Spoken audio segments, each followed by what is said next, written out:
आज की इस वीडियो में हम आपको रोमी सल्तनत की तारीखी फतह के बारे में बताएंगे, जिसकी पेशन गोई कुरान ने दी थी। वीडियो बहुत ही मालूमाती और दिलचस्प होने वाली है, इसलिए इस वीडियो को आखिर तक लाजमन देखें। नाज़रीन, नबी करीम सल्लल्लाहु अलैहि वसल्लम पर अल्लाह पाक की आखिरी किताब यानी कुरान मजीद फुरकान हमीद नाजिल हुई, तो उसमें ऐसी प्रेडिक्शन की गई कि जिससे आज तक रहनुमाई लेकर मगरिबी ममालिक कायनात की दीगर वसतों पर कमंदे डाल रहे हैं। नाज़रीन, कुरान पाक में सबसे बड़ी पेशन गोई रोमन एम्पायर के बारे में की गई है। सुपर पावर रोमन एम्पायर बिल्कुल खत्म होने वाली थी कि कुरान में अल्लाह ने फरमाया, नहीं, जंग रोमन एम्पायर ही जीतेंगे। कुरान में रोमन एम्पायर के बारे में यही कहा गया और दुनिया गलत साबित करने में लगी रही, लेकिन अल्लाह का कुरान एक जिंदा मौजज़ा है, उसने सच कर दिखाया। जो पेशन गोई सूरत की इब्तिदाई आयात में की गई है वो कुरान मजीद के कलाम इलाही होने और मोहम्मद सल्लल्लाहु अलैहि वसल्लम के रसूल बरहक होने की नुमाया तरीन शहादतों में से एक है। इसे समझने के लिए जरूरी है कि उन तारीखी वाकयात पर एक तफसीली निगाह डाली जाए जो इन आयात से ताल्लुक रखते हैं। नबी करीम सल्लल्लाहु अलैहि वसल्लम की नबुवत से 8 साल पहले का वाकया है कि कैसर रोम मारेस खिलाफत बगावत हुई और एक शख्स फोकास तख्त सल्तनत पर काबिज हो गया। उस शख्स ने पहले तो कैसर की आंखों के सामने उसके 5 बेटों को कत्ल करवाया, फिर खुद कैसर को कत्ल करवा के बाप बेटों के सर कुस्तुनतुनिया में बरसरेआम लटकवा दिए और उसके चंद रोज के बाद उसकी बीवी और 3 लड़कियों को मरवा डाला। इस वाक़ये से ईरान की सासानी सल्तनत के बादशाह खुसरो परवेज को रोम पर हमलावर होने के लिए बेहतरीन अखलाकी बहाना मिल गया। कैसर मारेज उसका मोहसिन था, उसी की मदद से परवेज को ईरान का तख्त नसीब हुआ था। उसे वो अपना बाप कहता था। इसी बिना पर उसने ऐलान किया कि मैं गासिब फोकास से उस जुल्म का बदला लूंगा जो उसने मेरे मजाजी बाप और उसकी औलाद पर ढाया है। सन 603 में उसने सल्तनत रोम के खिलाफ जंग का आगाज किया और चंद साल के अंदर वो फोकास की फौजों को पै दर पै शिकस्तें देता हुआ एक तरफ एशियाई कुचक में एडेसा, मौजूदा ओफारा तक और शाम में हलब और अंताकिया तक पहुंच गया। रोम के अयाने सल्तनत ये देखकर कि फोकास मुल्क को नहीं बचा सकता, अफ्रीका के गवर्नर से मदद के तालिब हुए। उसने अपने बेटे हरकल को एक ताकतवर बेड़े के साथ कुस्तुनतुनिया भेज दिया। उसके पहुंचते ही फोकास माजूल कर दिया गया और उसकी जगह बरकल कैसर बना दिया गया और उसने बरसरे इख्तदार आकर फोकास के साथ वही कुछ किया जो उसने मारेस के साथ किया था। ये सन 610 का वाकया है। ये वही साल है जिसमें नबी करीम सल्लल्लाहु अलैहि वसल्लम अल्लाह ताला की तरफ से मनसबे नबुवत पर सरफराज हुए थे। खुसरो परवेज ने जिस अखलाकी बहाने को बुनियाद बनाकर जंग छेड़ी थी, फोकास के अस्लो कत्ल के बाद वो खत्म हो चुका था। अगर वाकई इस जंग का मकसद गासिब फोकास से उसके जुल्म का बदला लेना होता तो उसके मारे जाने पर उसे नए कैसर से सुलह कर लेनी चाहिए थी, मगर उसने फिर भी जंग जारी रखी। इस जंग को उसने मजूसियत और मसीहत की मजहबी जंग का रंग दे दिया। मसीहियों के जिन फिरकों को रोमी सल्तनत के सरकारी कलीसा ने मुल्क करार देकर साल हा साल से तख्त सितम बना रखा था, यानी नस्तूरी और उकोबी वगैरह, उनकी सारी हमदर्दियां भी मजूसी हमलावरों के साथ हो गईं और यहूदियों ने भी मजूसियों का साथ दिया। हत्ता के खुसरो परवेज की फौज में भर्ती होने वाले यहूदियों की तादाद 26,000 तक पहुंच गई। तख्त नशीन होते ही पहली इत्तला जो उसे मशरिक से मिली वो अंताकिया पर ईरानी कब्जे की थी।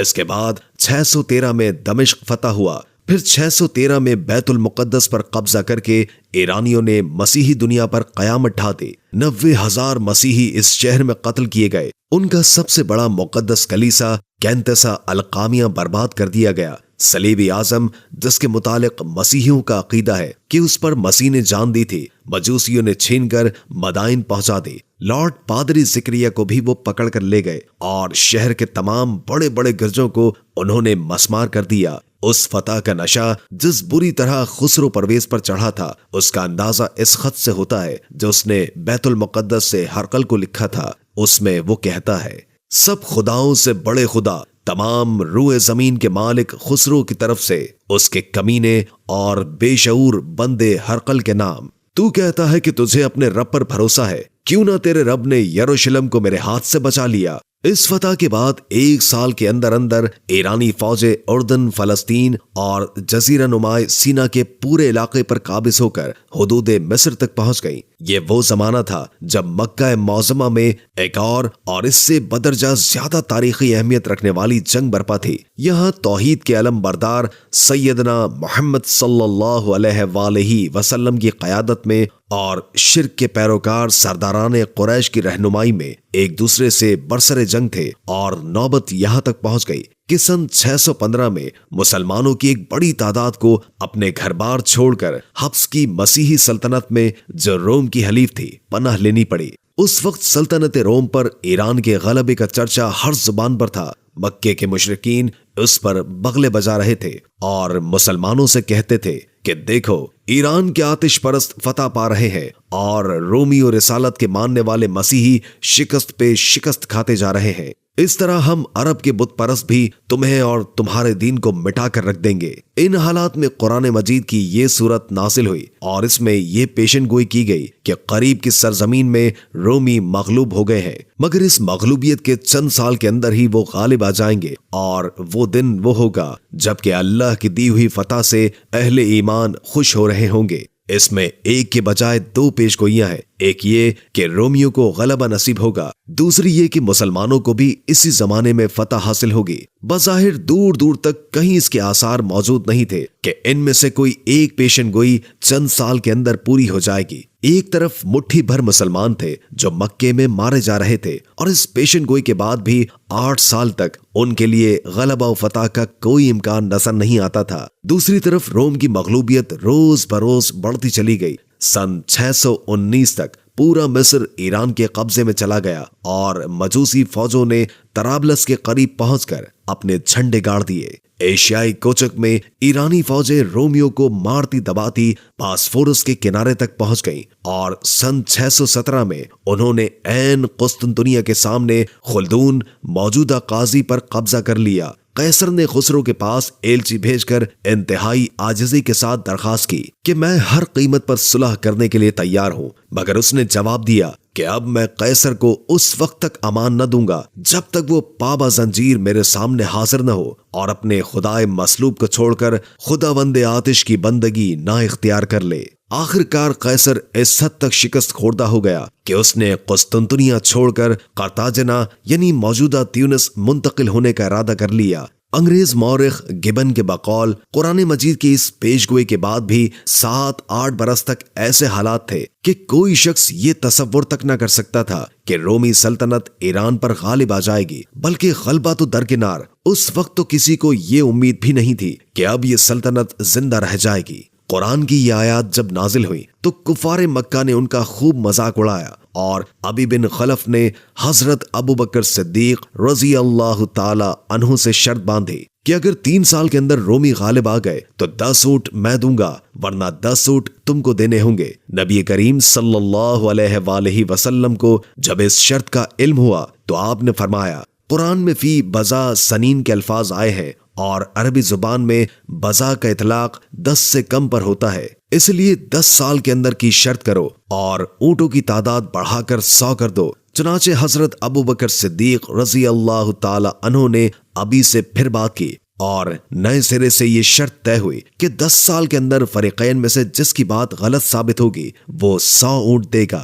सन 622 में उधर नबी करीम सल्लल्लाहु अलैहि वसल्लम हिजरत करके मदीना तैयबा तशरीफ ले गए और उधर कैसर हरकल खामोशी के साथ कुस्तुनतुनिया से बोहराए अस्वद के रास्ते तराबजोन की तरफ रवाना हुआ, जहां उसने ईरान पर पुश्त से हमले की तैयारी की। इस जवाबी हमले की तैयारी के लिए कैसर ने कलीसा से रुपया मांग और मसीही कलीसा के उस वक्त आज़म सरजीस ने मसीहत को मजूसियत से बचाने के लिए गिरजाओं के नजरानों की जमाशुदा दौलत सूद पर कर्ज दी। हरकल ने अपना हमला सन 623 में आर्मीनिया से शुरू किया और दूसरे साल सन 624 में उसने आज़रबाईजान में घुसकर जरतश्त के मकाम पैदाइश अर्मिया को तबाह कर दिया और ईरानियों के सबसे बड़े आतिश कदे की ईंट से ईंट बजा दी। खुदा की कुदरत का तमाशा देखिए। यही वो साल था कि जिसमें मुसलमानों को जंग बद्र में मुशरिकीन के मुकाबले में फैसला कुन फतह नसीब हुई। इस तरह वो दोनों पेशगोइयां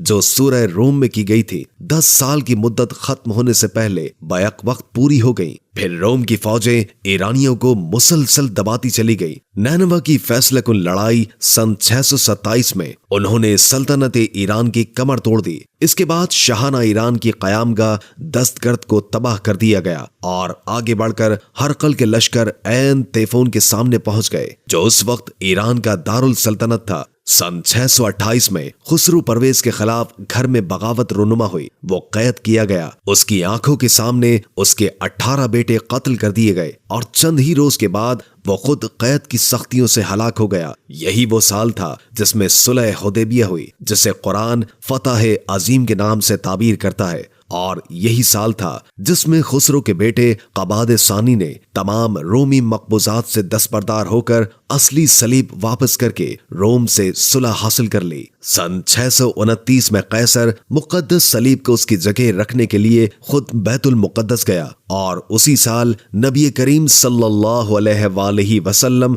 उम्रतुल क़ज़ा अदा करके हिजरत के बाद पहली मर्तबा मक्का मुअज़्ज़मा में दाखिल हुए। इसके बाद किसी के लिए भी इस अम्र में शुबे की कोई गुंजाइश न रही कि कुरान की पेशगोई बिल्कुल सच्ची थी। अरब के बकसरत मुशरिकीन इस पर ईमान ले आए। अबी बिन खलफ के वारिसों को हार मानकर शर्त के साथ ऊंट हजरत अबू बकर सिद्दीक रज़ी अल्लाह ताला अन्हु के हवाले करने पड़े। वो उन्हें लेकर नबी करीम सल्लल्लाहु अलैहि वसल्लम की खिदमत में हाजिर हुए। आपने हुक्म दिया कि इन्हें सदका कर दिया जाए, क्योंकि शर्त उस वक्त हुई थी जब शरीयत में जुए की हुर्मत का हुक्म नहीं आया था, मगर अब हुर्मत का हुक्म आ चुका था। इसलिए हर्बी काफिरों से शर्त का माल तो लेने की इजाजत दे दी गई, मगर हिदायत की गई कि इसे खुद इस्तेमाल करने के बजाय सदका कर दिया जाए। उम्मीद है कि आज की ये वीडियो आपको काफी मालूमाती लगी होगी और इससे बहुत कुछ जानने को मिला होगा।